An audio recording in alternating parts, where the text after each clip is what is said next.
Spoiler alert. In this show, we talk about Ted Lasso and the show's characters.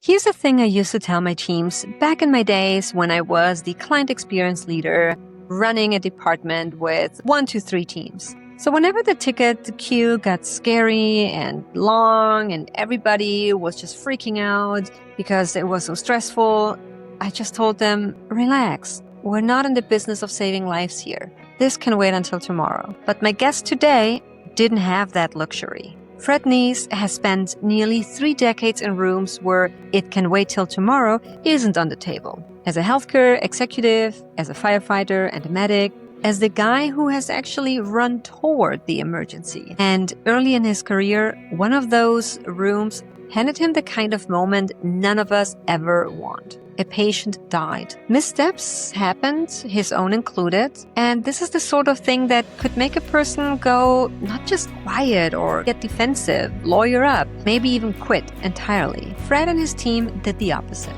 They owned their mistakes and told the truth to themselves, to their colleagues, and to the family of the person who died. And then they did the hard work. They asked, why did this happen? And let the answer change them entirely. What came out of that is the foundation of everything Fred builds now. His book, The Disciplined Leader, his own company, Advisor RN, and his latest venture, Rescue ID. His approach is deceptively simple. Control the variables you can, so that when life throws you the curveball you can't control, your team still lands somewhere human and where things are still predictable. He calls it the consistent inconsistency. Now, here's where this conversation gets fun. Because we don't just stay neatly inside the boundaries of leadership, healthcare, or even just the Ted Lasso show. We go in some pretty significant tangents into gender bias in healthcare, why we still describe women's heart attack symptoms as abnormal instead of recognizing that the playbook is different, and eventually into a very personal conversation about narcissism and my own experience with a narcissistic parent. And honestly, those are some of my favorite parts in conversations. Because I don't think that the best conversations are necessarily the ones that stay on the rails. Sometimes it's the tangent that makes us stop and question our assumption, or it makes us rethink our perspective. It's the unexpected connection between healthcare and leadership, between gender and the way we define normal, between our own experiences and the way we show up for other people. Those are the conversations that shape how we think, and ultimately, they make us grow and the leaders we are today. So yeah, we talk about disciplined leadership and operational consistency. We also talk about Ted Lasso, Roy, and emotional intelligence, generational differences, authenticity, and what happens when you start looking at leadership through a slightly different lens, which really is the point of this podcast, Big Boss Biscuits. I'm your host, Kirsten Penalosa. Grab your biscuits, dunk them in tea or coffee, and listen in. You know, Fred, I used to work primarily in SaaS companies. And whenever my team members would be stressed out because we had so many tickets in the queue or their tasks were piling up and they were just feeling that stress, I would tell them, don't worry, we're not in the business of saving lives. So it's okay if this waits until tomorrow. In your case, though, your work did make an impact on other people's lives. And so much so that one of your pivotal moments was pretty tragic, but that was also important for you to kick off your development as a leader. It happened early enough in my career that it was pretty transformative, and it absolutely changed the way that I think about the clinical care that I deliver, as well as the way that I framed my leadership style. It was an incident that happened with patient care. And as you said, it had a very tragic outcome. The individual died as a result of a number of missteps, from me included, as well as a whole host of other individuals. Once we got through the initial aspects of the kind of the recovery period, where we were completely honest, we were honest with the family, we were honest with our colleagues, we were honest in peer reviews, we got an opportunity to step back and evaluate, why did this happen and how did it happen? And I came to better understand, the more discipline and consistency that we wire into our processes, the better the outcomes will be, the more predictable the outcomes will be. And from a leadership perspective, it's that operating system that allows folks to thrive, most likely, inside that space. And as you know, we deconstructed the issue set. There was a high degree of variation in that entire set of encounters with this woman. There was unpredictability. There was variation in the scheduling. There was variation in the team dynamics that wasn't typical. There were variables that we could certainly control, and there were variables, though, that we couldn't control. And in looking back, the more that we control the variables that we can control for, then when we are thrown a curveball or thrown something that is unpredictable, it's a lot easier for the team as a whole to adapt to that and still have, a really good, or at least have a predictable outcome. So yeah, I learned a ton, unfortunately, certainly the hard way. And yet I think it was one of the more defining moments as to the type of clinician I wanted to be and the type of leader that I want to be. I'm sorry that happened. Having that pivotal moment in such a harsh awakening is rough, and I don't wish that on anyone. I also hear you on the consistency part, and I think you in your book you talk about it. The title of your book is The Disciplined Leader. It is, yeah. It now reminds me of one of the companies I led the client experience department. They used to change goals every single quarter, but without a consistent approach to it. We hadn't figured out a methodology of how to set up those goals. We just said let's try this. And then, it's not working. Let's try it. So every quarter, the entire company, not just my team, was like, oh yeah, pivot. And that lack of consistency over a span of maybe a year and a half led to the company decrease their revenue. And the numbers started to be in the reds. And eventually I left. And after I left, I started to hear people getting laid off. So there is a case to be made that consistency is a big part of a successful team, company. So how did you then translate that lesson from a tragic incident into your future leadership path? Yeah, I think it was certainly that incident and all of the subsequent debriefs and deconstructions that have gone into my operating model as a leader, for sure. One of the things that I've been blessed with is I've had opportunity to work within several different industries. So I've been able to bring together the pieces that I've learned from others who've challenged me or taught me or mentored me, from public safety and in health system care delivery, as well as in private industry. And now I get to bring all of those back and fuse them together. I think what you just pointed out, though, is something that happens inside many companies, is that consistent inconsistency, right? That constant pivot and that unpredictability and that confusion and that lack of clarity is exactly the opposite of what high-performing teams have. They have the clarity. It's okay to adjust course and speed from time to time. Tempo is very important as a leader, to set that tempo, to help set that operating consistency. And it's okay to try, right? It's okay to be a learning organization, and we're going to try this. And then we learned a ton from it. We're going to pivot off into this.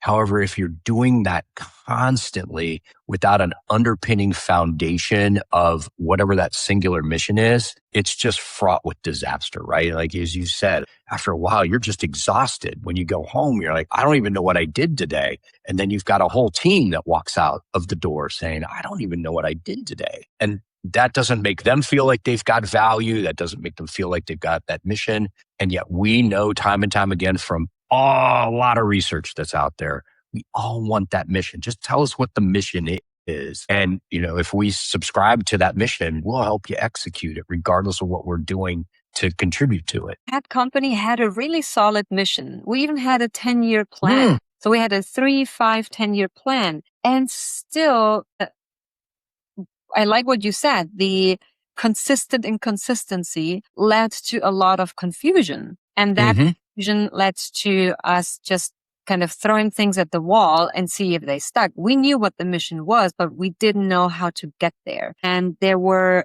probably expectations that weren't communicated clearly.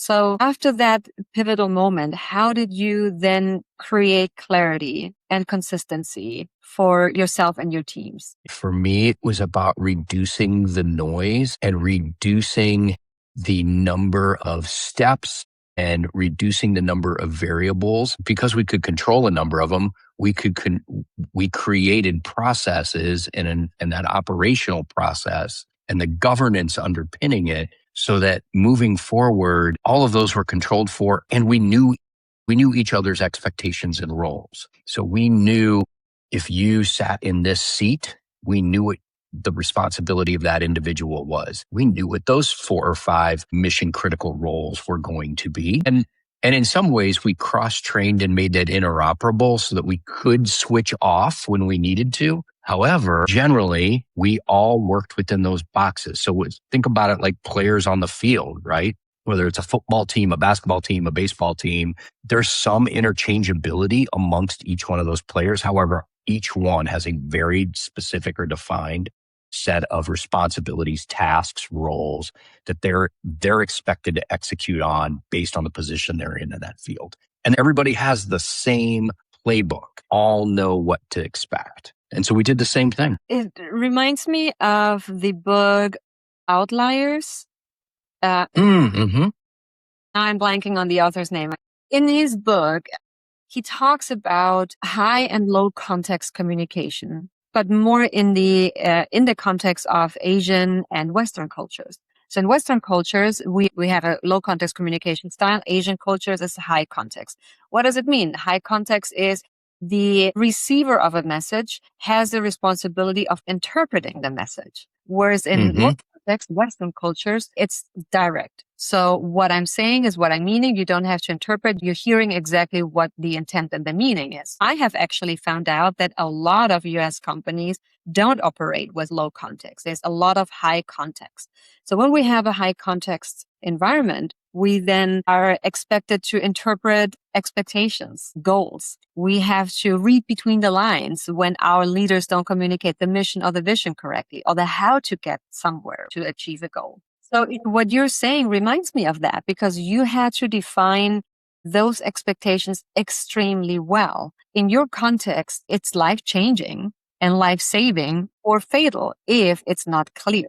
So you have to have low context communication in any kind of high stake environment. And we're talking about healthcare, emergency rooms, etc. They have to have that context. So what does it mean now, especially for environments where, well, as I used to joke, we're not in the business of saving lives, but it can make a high context communication style environment can make it so that a business can fail. So what does it mean? Create systems, expectations, clarity, role definitions in modern businesses to be successful. I mean, fundamentally, that's the framework that drives the companies that we can point to and say, these are the companies that are doing really well. They're the ones that are making margin. They're the ones who are bringing in purposeful revenue and purposeful growth.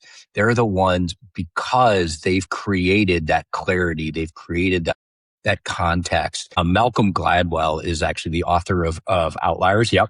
And he also has another book called Blink, which I also like. They're great books to read. And I think there's a lot of good lessons to be taken out of that. Like, we make decisions based on initial impressions, and we make decisions based on small pieces of very early information. I think back to your question though, for me, at least as a leader, it's not about managing the people. It's about creating that framework and that system that we all consistently operate under that has that clarity of purpose. And we know what it is. And we all agree that that's where we want to go and that's what we want to achieve. And then we designate each other how we're going to get out on the field and how we're going to run those plays and, adapt accordingly when sometimes things don't go according to plan, not necessarily as a function of the system. Especially in healthcare, there are things that happen to individuals that we're caring for that are completely unpredictable. And having that framework to fall back on gives us the ability to react faster and be able to take care or address the issue. Pointing it to Ted Lasso, I cannot remember a moment in which he explicitly shares his vision for the team. Mm-hmm. I Mm-hmm. cannot remember, other than Rebecca at the beginning saying she just wants to destroy the club. But that's the implicit motivation that she Mm-hmm. has. She never vocalizes outside, I think, Leslie Higgins. Mm-hmm. But other than that, I never hear any of the leaders really state, this is what we're going to do. They do it a little bit for some matches, but that's Mm-hmm. just strategy for the moment. We could say in a Mm-hmm. corporate environment, we talk about a project and we lay out how we're going to proceed and achieve the goal or the outcome of the project. But, other than that, where's our mission? What's the vision? Where do we want to go long term? And how do we build small goals towards that? Especially once you realize that processes are so Mm-hmm. important and it's not just about managing people, but it's really setting up that system in which people can have that operational efficiency. What do you think about that when you have leadership style like Ted, who is just like, oh, I love people. Yeah. Okay, and then what? Yeah.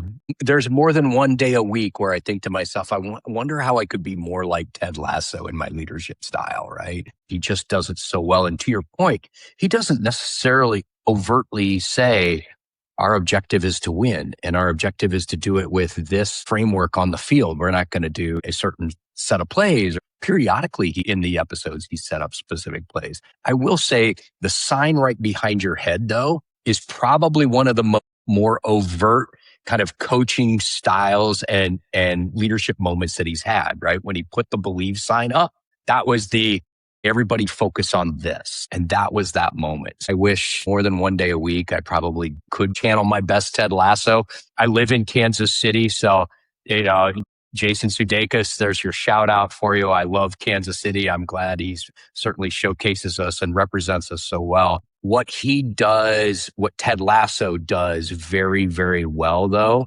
is he set that calm pieces of that clarity as a leader. So he sets the tempo as the leader, and that's what he's got, is that's his tempo. And then the players have just kind of coalesced around it. And the other thing that Ted's done very well is he's brought in various different leadership styles into his team, his office, and his group of advisors, so to speak, in more business language. And they all come with different characteristics and componentry of leadership. And, admittedly, as I prepared for our conversation today, one of the things I did was a little reconnaissance of, okay, based on the book, based on kind of what the world might know about me, what character might I more represent or parallel? And so it was a little eye-opening, somewhat heartwarming. They're a great group of people as characters. So I'm not close to Ted Lasso, though. That's not my style. However, I would also say from a leadership style perspective, we all have a basic framework that we operate on. So my framework is different than Ted Lasso's, different than, Rebecca's, even different than Keely's in the later episodes, as she's now got her own business, right? We're all different. However, we all have our basic framework. And then we try to take pieces from other folks from time to time. So I hope every once in a while get to have a Ted Lasso moment. So, yeah. But I am not a Ted Lasso. Who are you as a leader, and what are the moments that you wish you would be more like Ted? I think there are probably a number of moments where I could step back, and I've tried to be much more deliberate about it later in my career as I've probably learned more and more in the repetition, is to acknowledge more of the feelings, acknowledge more of another individual who's saying something.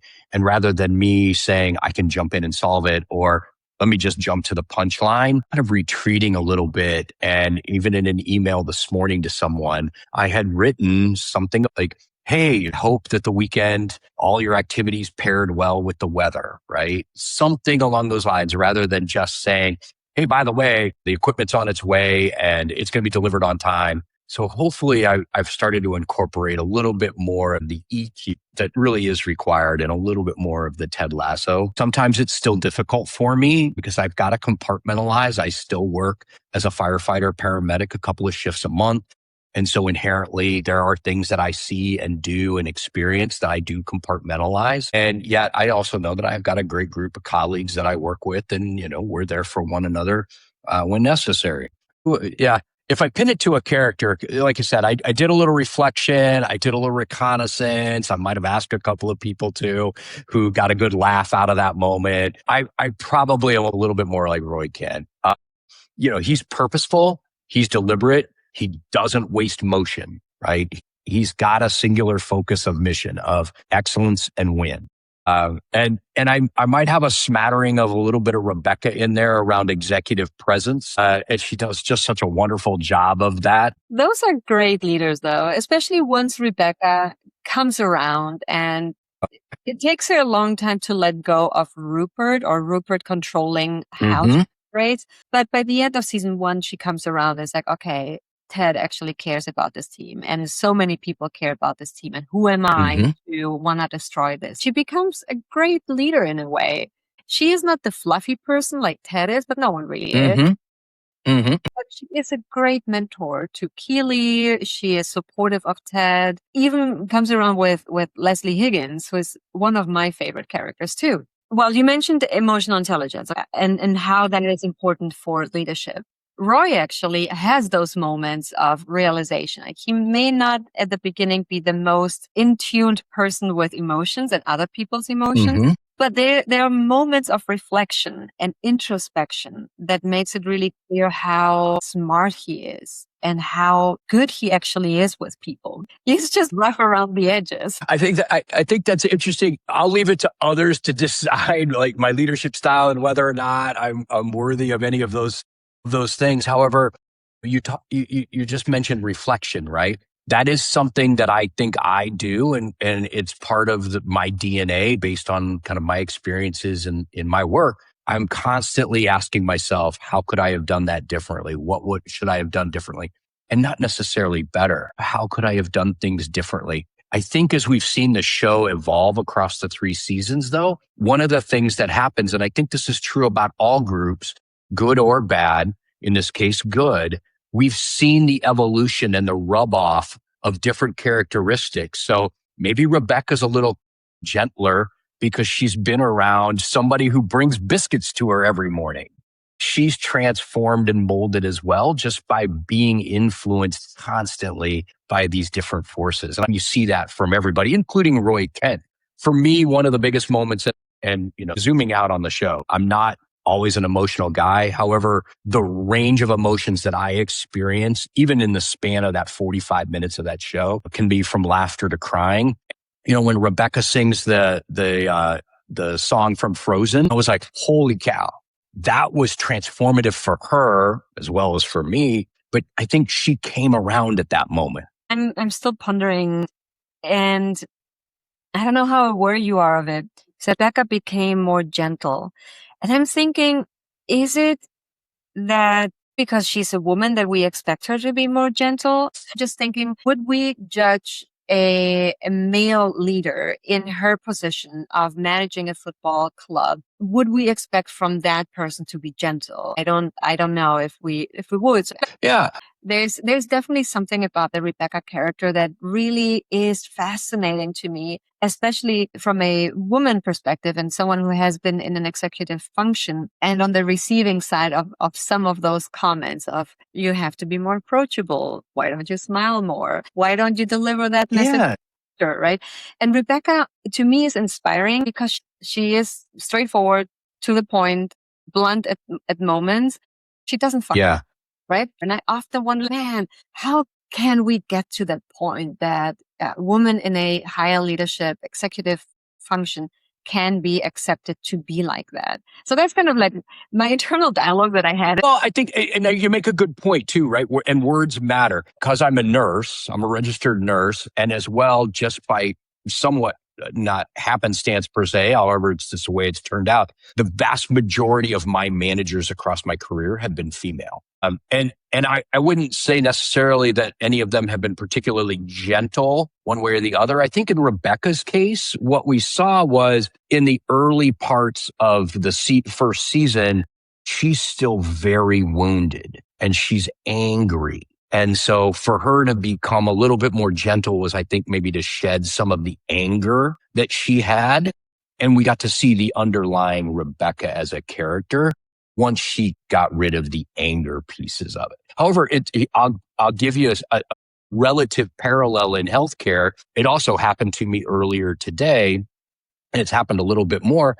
As we think about heart attacks with individuals, we tend to talk about the usual chest pain, shortness of breath, radiating down the left arm. And however, that's not necessarily the classic signs and symptoms based on gender. And I was reviewing some material, and it said, let's review the abnormal presentation for a heart attack. And then it dove into, this is what we typically see in a female. And I wrote in the comments as a reviewer, like, hey, by the way, this isn't abnormal. It's not abnormal to be a woman. It just happens the playbook for heart attacks is different between men and women. There's no, that's all that's different, is it's just the playbook is different. One's abnormal and one isn't. We just classically trained ourselves that here's the standard set of chest pain, shortness of breath. And yet in women, that's not necessarily how they present. It's not abnormal. It's just different. Yeah. This is completely off topic. It reminds me Let's of, go.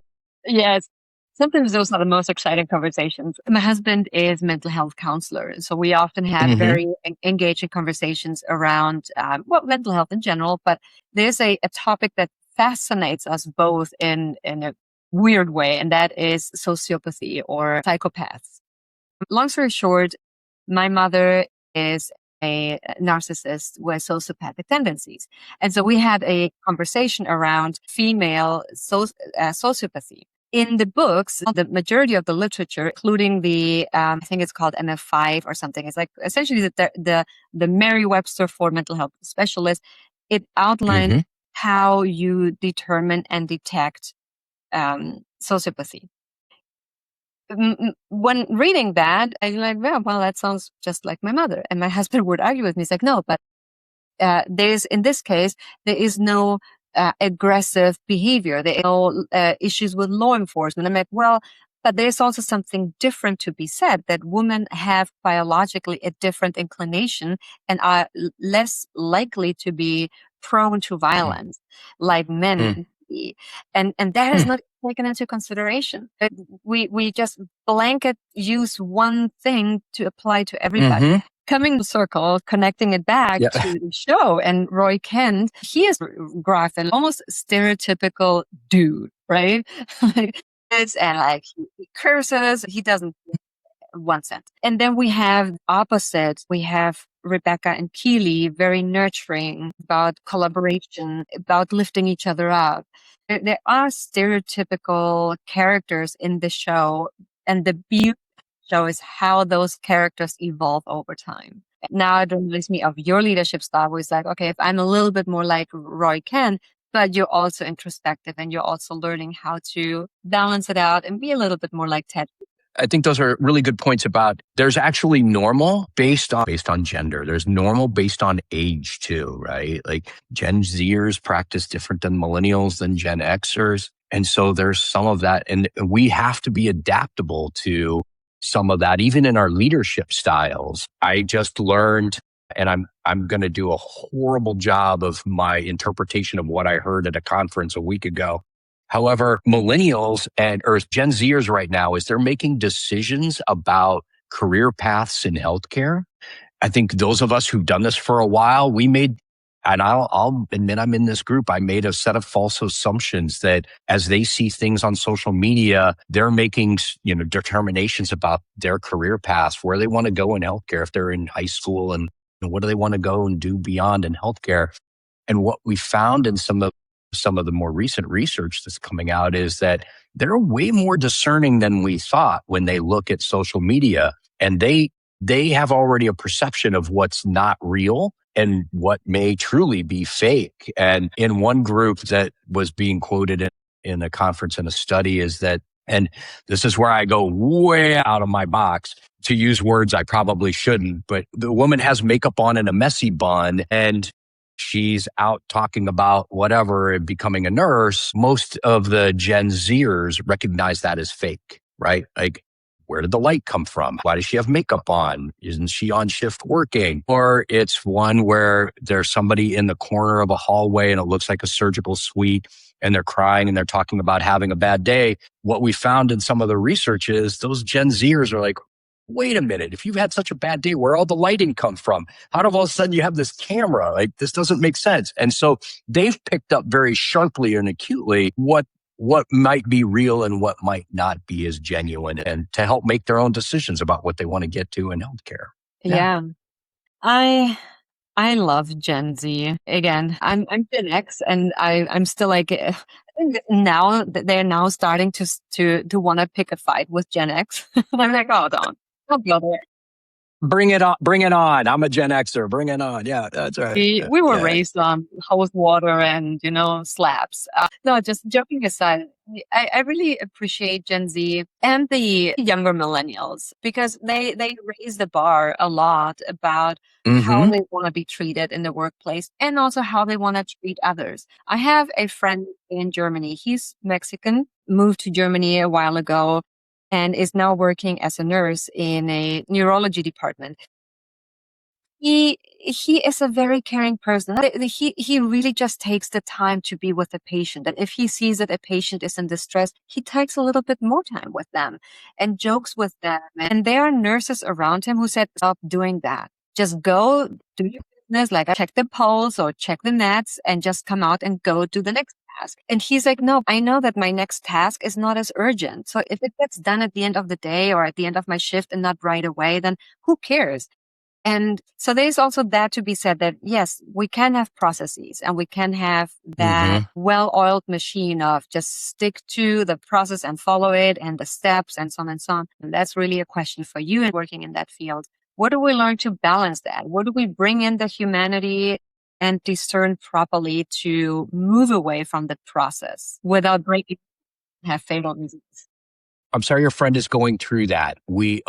And this is an indictment of my profession. We have far too much of that kind of lateral violence, and for less harsher words than that, and this bullying culture. And we can't seem to shake it. And I think your friend is right. And as much as we've spent the last, 30, 40 minutes, and I've emphasized how I like structure and I like consistency and repeatability and, getting to predictable outcomes, words and communication still at the end of the day, because we're in a human touch business, in healthcare particularly, are paramount. And so I am very, very specific and deliberate in my communication style. If I am meeting somebody for the first time, say it's on a 911 call, and as I'm having this conversation, I'm sorry we're meeting under such circumstances, right? Finding the words to try and make those connections. Or as I am leaving the hospital, I want to make sure that I'm saying very clearly to that individual that I've just spent the last 30 or 40 minutes with, you chose the right hospital. They're going to give you great care here. The nurses and doctors are exceptional. Again, I'm sorry we met under such circumstances. I'm expecting, you'll get back to full speed here in no time, right? I can't make any promises that things will be okay. I'm just ever hopeful. So I think the words that we choose and we use still can be used in my operational framework. We just got to, and I, again, go back to your friend who's a nurse, like spend the time like your friend does, spend the time, because it is a human touch and a human connection business. And we can't keep treating each other even internally like that. What you just shared makes you actually more of a Ted Lasso than you may give yourself credit for, because that's exactly what he does. He lifts other people up. Like what you say, we have great nurses here that will take care of you very well, or just those small moments of relating and bonding with people, no matter how transient the people are in those moments. Mm-hmm. You may never see them again, but those moments matter Mm-hmm. to us as human Mm-hmm. beings. And we see in the show how amazing outcomes he creates, because suddenly everybody in that building is part of the team and everybody is invested in seeing the team win. And so, yeah, I think you're more Ted than you know. Just a drab or a drip or, yeah. If there would be one thing that you could go back in time and change radically how you approach your work, your leadership style, the people around you, what would that be? I would do more of this. And I don't mean podcasts. I say this regularly. The one thing I would have done differently through the course of my career to date, and I've only gotten moderately decent at it maybe in the last few years, is to have these moments where I just connect with somebody, heavy on the conversation, light on the agenda, and I just want to hear your story. Like, I met somebody earlier today, as a matter of fact. He and I met each other at a conference. We sat next to each other, and I just said, you know what? I'd really like to slow the tempo from the freneticness of being in this conference and us moving quickly from one room to another. I just want to spend 30 minutes with you. And he and I had what I would say would be one of the highlight conversations of my week, if not my month. And we just connected over listening to each other's stories. We work in a small world. I probably will see him again. I may not have any reason to talk to him before I see him again. I just needed to make that connection, and we should network more. That is inspiring. And I need that reminder over and over, because that's the whole purpose of doing this podcast, on hearing the stories, highlighting the stories, and having real conversations. So, Fred, thank you for being here today. This was yet another amazing conversation and story to hear. I hope Jason Sudeikis hears your shout out, and from someone who is from Me too. Canada. That's right. Me too. Yeah, he grew up just down the street from where I live. Yep. That's amazing. You'll have to tag him in this podcast. We should start doing that. And that's a wrap on today's Big Boss Biscuits batch. Thanks for spending this time with me. Whether you're commuting, folding laundry, or maybe pretending to work while you listen. And hey, no judgment. We all do this. It means a lot that you take the time to invest in yourself. So if today's conversation hit home, don't just sit there with your feelings and thoughts alone. Come say hi. Find me on Instagram at kirsten.penalosa. Connect with me on LinkedIn, just find my name, or swing by kirstenpenalosa.com. And here's the real thing. I'm a leadership and performance coach, and I help humans go from surviving leadership to certified badass leader status. And if you're the one running the whole show, I'm also an organizational consultant. I partner with companies to build workplaces so good, other companies get a little jealous. And by inducing culture, it's a whole thing. So go on, be a badass today, and grab your biscuits again next time. Until then, I'm your host, Kirsten Penalosa, and this has been another episode on your Ted Lasso-inspired Big Boss Biscuits podcast.